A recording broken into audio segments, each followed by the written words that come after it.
Each day, millions of Americans struggle with the impact of bladder conditions. Even simple sneezing, coughing, or laughing can create problems and have a negative impact on your quality of life. Dr. Kathleen Kobashi discusses some of the signs, symptoms, and even solutions to an issue most people are too embarrassed to talk about.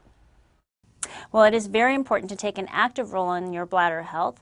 The Urology Care Foundation really wants to raise awareness for patients and the public about taking control. There are a lot of things that can be done for a variety of conditions that affect your bladder and hence your quality of life. And there are a lot of very successful things that we can do to treat your bladder health conditions. Well, millions of Americans, millions of people around the world, in fact, suffer from a variety of different bladder conditions that can range from leaky bladder, so when you gotta go, you have to rush to the bathroom, or coughing, laughing, exercise-induced urinary leakage, all the way to things like recurrent urinary tract infections or nighttime frequency that keeps you up at night so you can't get a good night's sleep, all the way to something more serious like bladder cancer.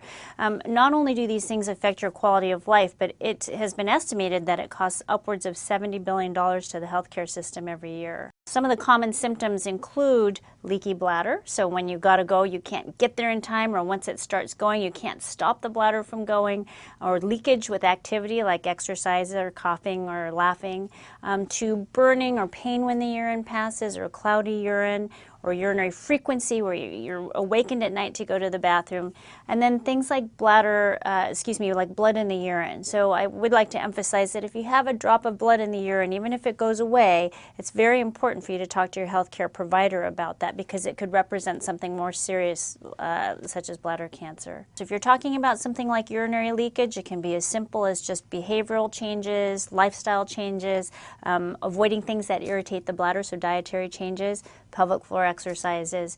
With urinary tract infections, sometimes we just want to do something to avoid or prevent your getting the infection in the first place, and we of course treat infections on an episodic basis. Things like nighttime frequency, we can treat just by changing how you take your fluids, or sometimes medications that you take will cause you to create or produce more urine, and we just change the timing of the medications. So it can be as simple as that, and there are operations that we can do if those simple procedures don't work, or the simple treatment options don't work, but there are very successful treatments that are available for each of these conditions. So, of course, talk to your healthcare provider if you have any of these conditions, but the Urology Care Foundation also has a wonderful website with great information for patients. The website is urologyhealth.org, and it's got great information for patients about any of these questions you might have.